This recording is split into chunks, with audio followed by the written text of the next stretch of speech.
Last time on the Cottonwood Cross Country Adventure. Okay, so we are at the first part of the trip that is taking an unscheduled turn. It's about as cold as it looks in this picture. Find some food. And right as I said that, we came around the corner and I'm seeing the Las Vegas hotels on the strip.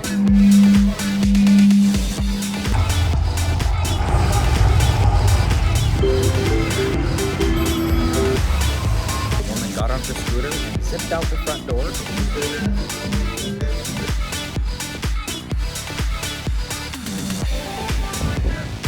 I think we've officially finally made it to the sun, you guys.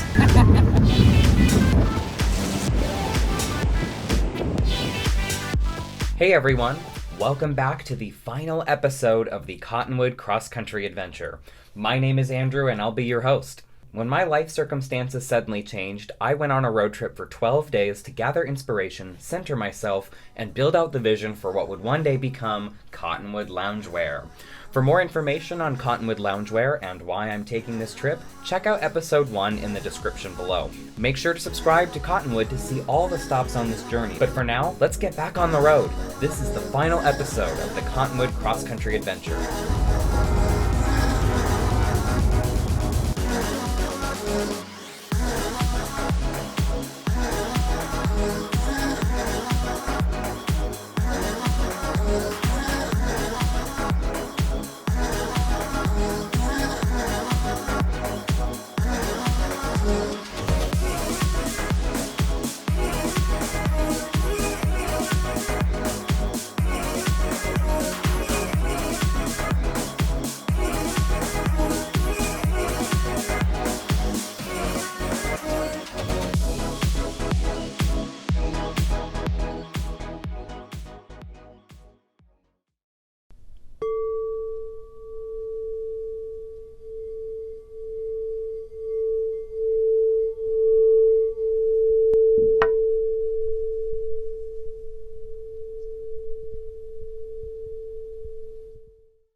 Good morning, everyone. It's a gorgeous day here in Redding, California. Actually, we're probably a couple hours out of Redding, California by now.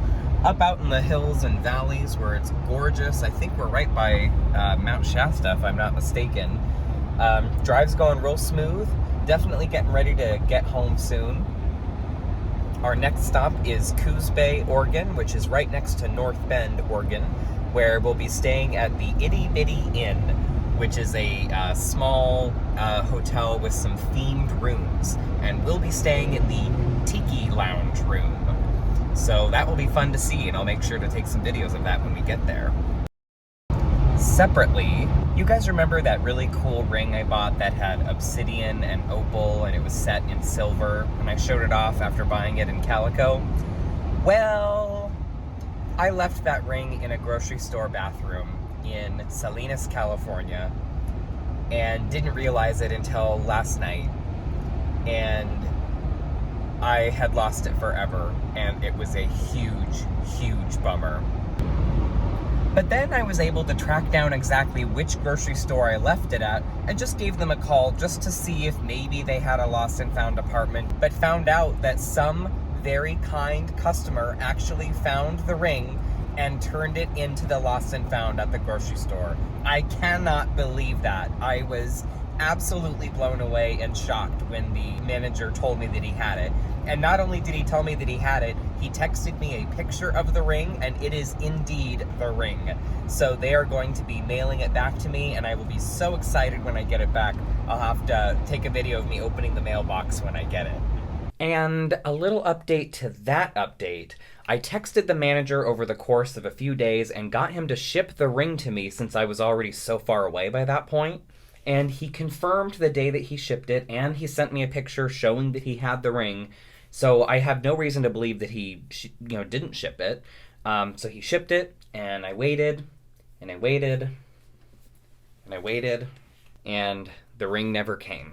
I filed a missing mail request with the USPS because I don't have any reason to believe that he stole it. It just doesn't make sense that he would text me over the course of a couple days and confirm exactly where to ship it and explain how he shipped it if he just intended on stealing it the whole time. Because he could have just blocked my number. Like, what was I going to do? I don't know his last name or where he lives or anything like that. So I thought that I had it again, but no.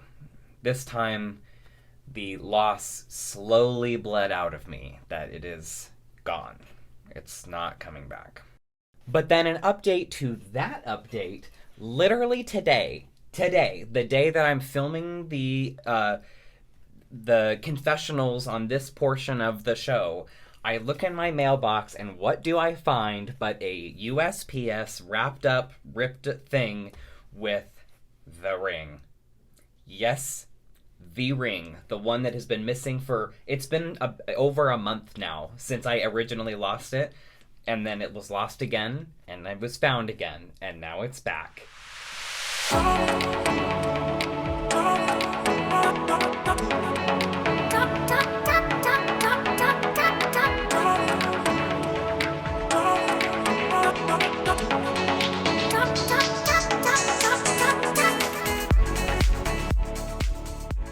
I finally arrived at the Itty Bitty, which was really, really cool.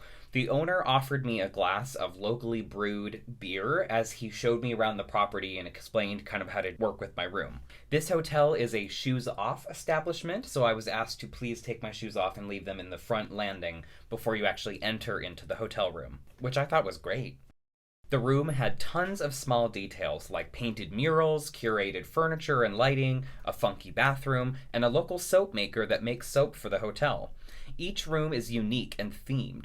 My room was the Tiki Lounge room, but there's also a Tiki Cha-Cha room, an Oregon Trail room, a Star Trek room, and a That 70s room.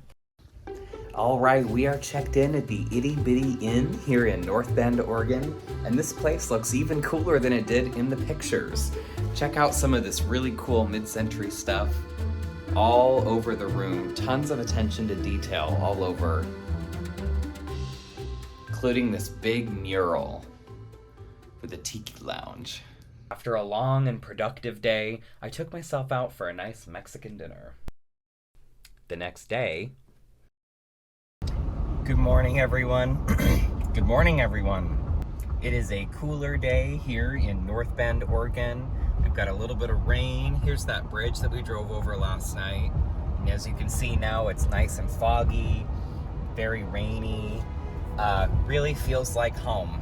We've got about 6 hours and 10 minutes to get to Seattle, Washington. And I think it'll be a pretty nice drive. I'm very excited to get back to my home state.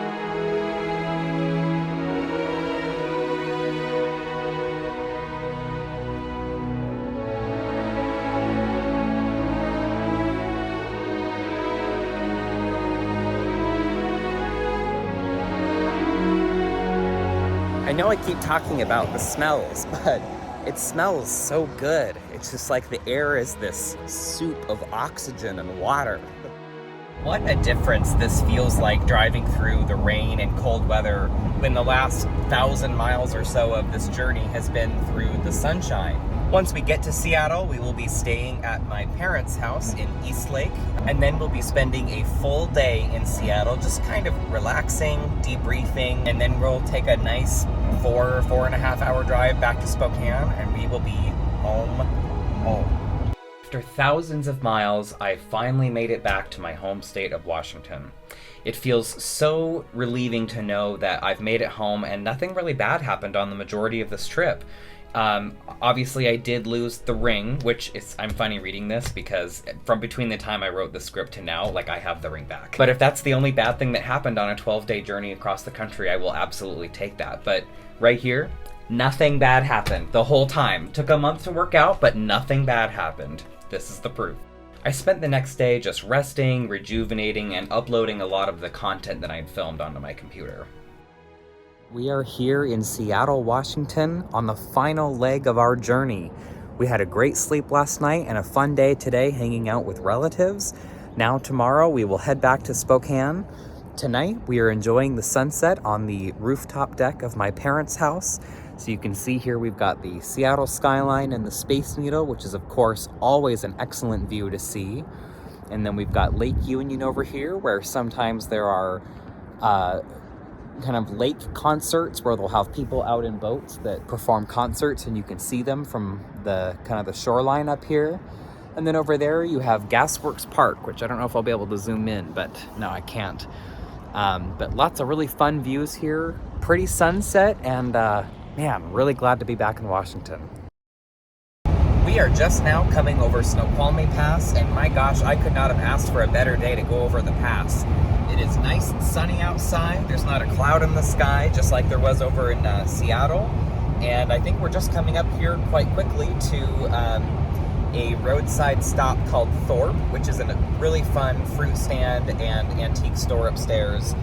We're gonna have to stop because I always stop there when I make the drive between Seattle and Spokane.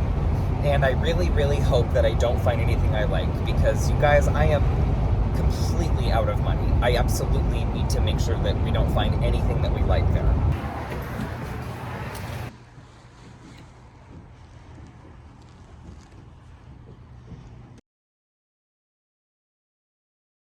Oh no. Oh no. Oh no. No, no, no. Wait a minute. Voice of the Turtle by John Fahey. I think I have to buy this. I don't know anything about this, but I'm really curious what it sounds like. So I don't have a record player, but I was able to find a YouTube video of the full album, which I'll link here and in the description below. And it is so interesting because it is sort of a meditative guitar music, and I'll read a little bit about what Wikipedia says about the album.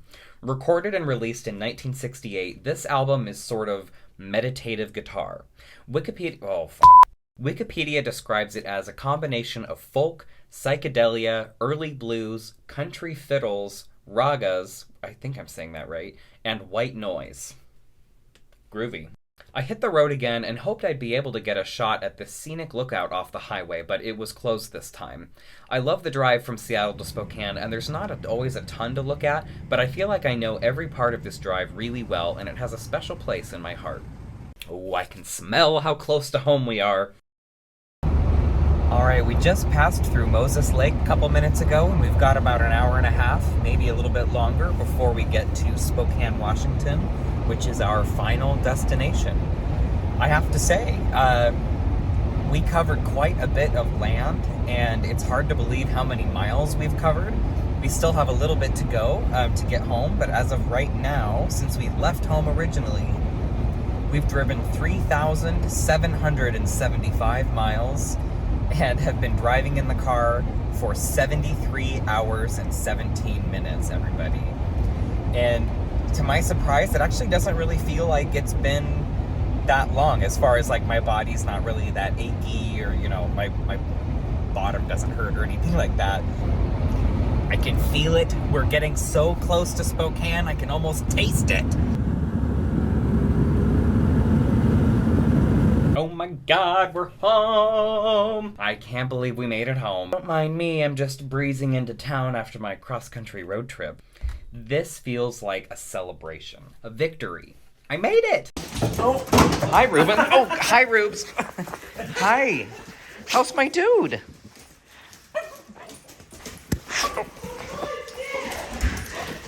Hi. Hi. Oh, gosh, hi. Hi. I told you I wasn't lying. You guys, that is the end of our journey. I am so grateful for everyone that has watched this. I've got a ton of video to go in and edit and put these all together into episodes.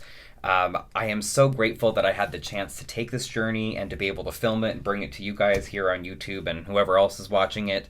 I'm returning from this trip full of energy and passion and ideas for what I'm going to do with my brand. I am really, really excited to post following videos showing the process of setting up the brand, planning the brand launch party, and ultimately revealing the Cottonwood collection, which will be inspired by experiences that I had on this trip. And in due time, in just a few months' time from today's filming, I will actually receive the full order of Cottonwood garments, and they will actually become available for sale. What? I have the inspirational trip, the videos, and the motivation I need to get this project rolling. Keep an eye out for the next video. Thanks again for watching. Bye, everybody.